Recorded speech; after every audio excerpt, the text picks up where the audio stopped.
Normally, DMC-1 supplies the captain's PFD, ND, and the upper ECAM screen. DMC-2 supplies the first officer's PFD, ND, and the lower ECAM screen. DMC-3 is available as a backup. Let's see what happens if DMC-1 should fail. For this exercise, you are the captain and you are the pilot flying.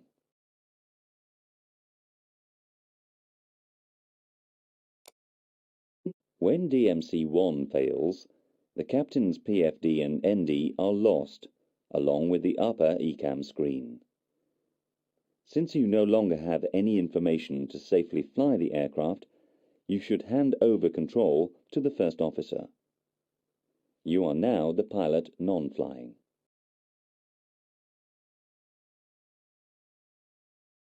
Notice that all three displays have a diagonal white line through them.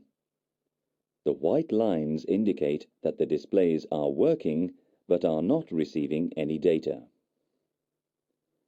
As soon as the ECAM system detects the failure of DMC-1, you will get the standard sequence of alerts.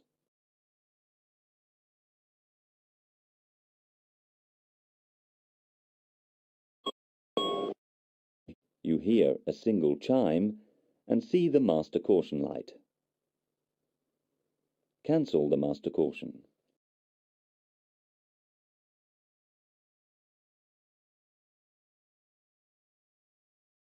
Notice that the engine warning display has automatically transferred to the lower ECAM screen and is now receiving information from DMC-2. So that you can carry out the ECAM procedure, we will bring up the lower part of the engine warning display and the switching panel for you.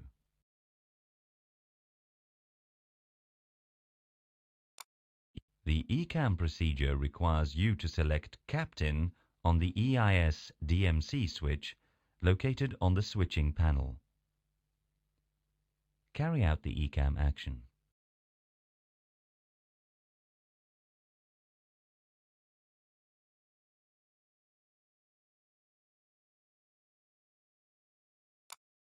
DMC-3 will now supply information to the three displays, and the engine warning display is automatically transferred back to the upper ECAM display.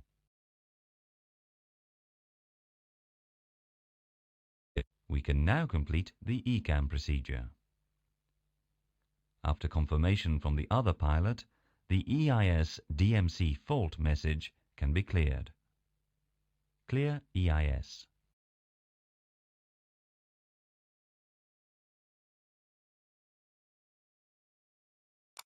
The line on the engine warning display is cleared, and the status page automatically called. There is a memo to tell you that the configuration of the switching panel is non-standard. Notice the inoperative DMC-1 is shown on the status page. After review of the status page by both pilots, the ECAM procedure can be completed. Clear status. The cruise page is displayed on the lower ECAM screen, and none of the keys on the ECP are illuminated. A boxed status message appears on the engine warning display to remind you that there is a message on the status page. This completes the procedure for a DMC-1 fault.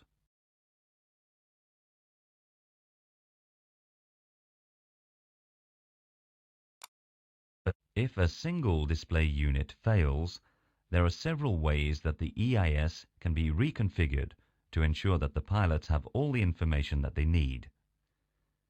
Let's look at several cases of this.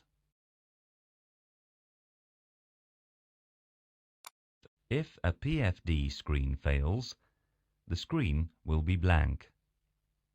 There is no white diagonal line, since this is a screen failure, not a loss of data.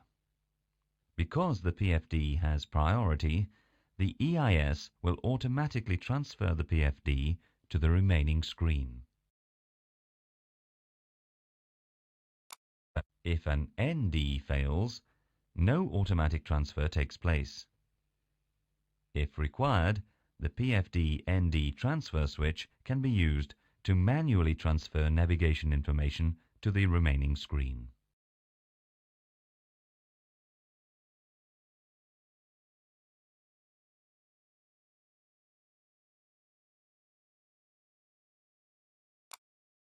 Should a failure of the upper ECAM display screen occur, an automatic transfer of the engine warning display to the lower ECAM screen takes place. Like the PFD, the engine warning display has priority over the system display. System pages can be displayed by using the system keys on the ECP.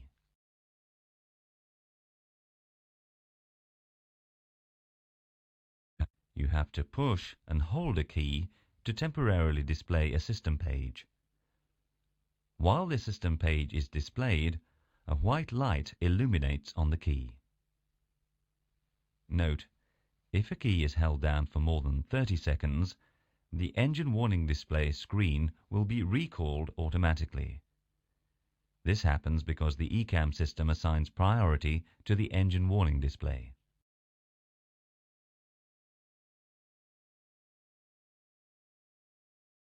As soon as the key is released, the light goes out and the engine warning display reappears on the lower ECAM screen.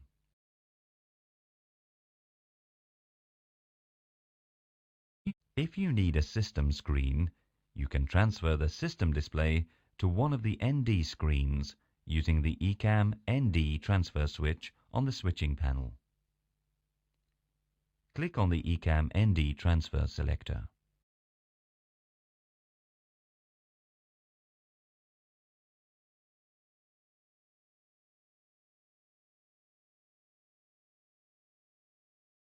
By selecting the ECAM ND transfer selector to First Officer, the system display has been transferred to the First Officer's FO-ND screen. Notice that the ND is replaced by the system display. It is not transferred.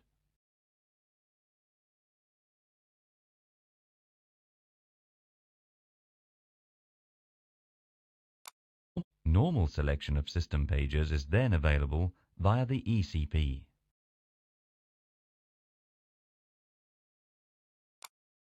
In the unlikely event that both ECAM displays fail, the ECAM ND transfer selector can be used to display the engine warning display on one of the ND units.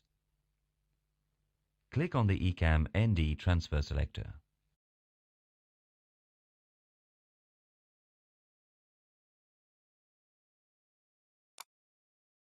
As you can see, the First Officer now has the engine warning display on his ND screen.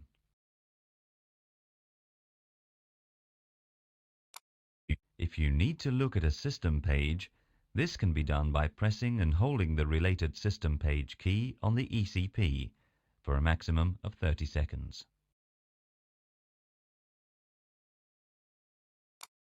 As soon as the system key is released, the engine warning display returns and the light on the ECP is extinguished.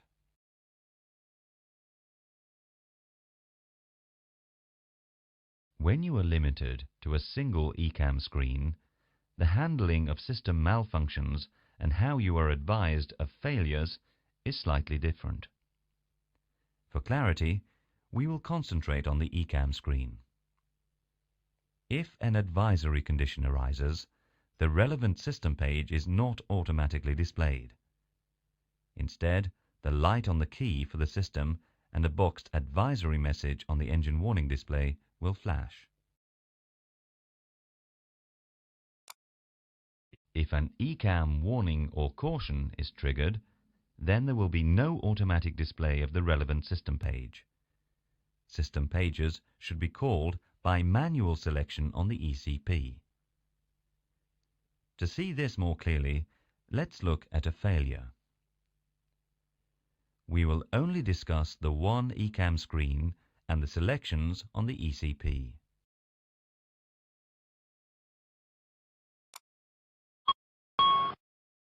You hear a single chime and see the master caution light. Cancel the master caution. When a failure is detected, ECAM will give the normal oral and visual indications. On the engine warning display, the failure message will be displayed, and on the ECP, the two clear keys will be illuminated. By looking at the underlined system title, you can see which system page needs to be viewed. In this example, the fuel page key should be selected and held on the ECP. The system page can be studied to provide more information about the failure, and then the key released.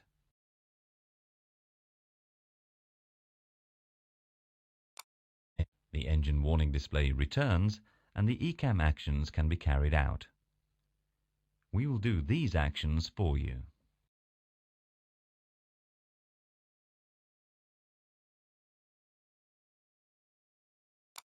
Now the ECAM actions have been completed, and only the failure title remains.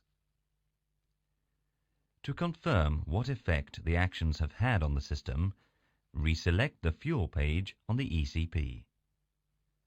Call the fuel page. As before, the fuel page is displayed while the key is depressed. You can see on the system page that the cross feed is connected and the pump has shut down.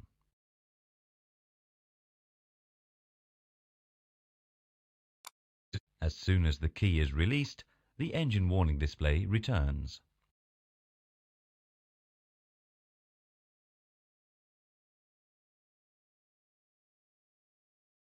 To continue with ECAM, a clear key should be pressed to remove the failure message on the engine warning display.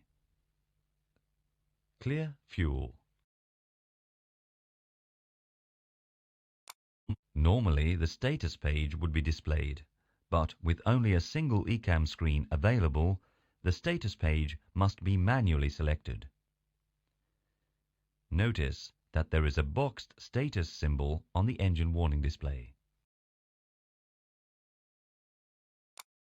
The status key should be held down and the status page reviewed.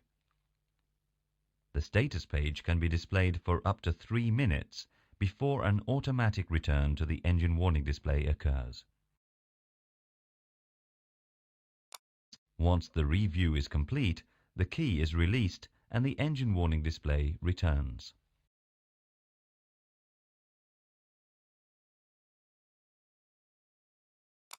The ECAM procedure is now complete. There are no lights on the ECP.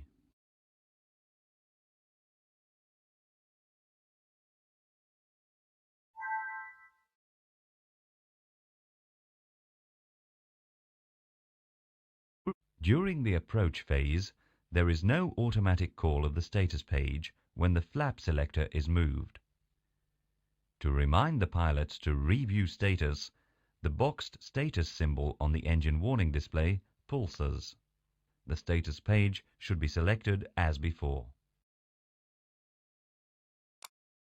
In this module, we have looked at various failures associated with the EIS.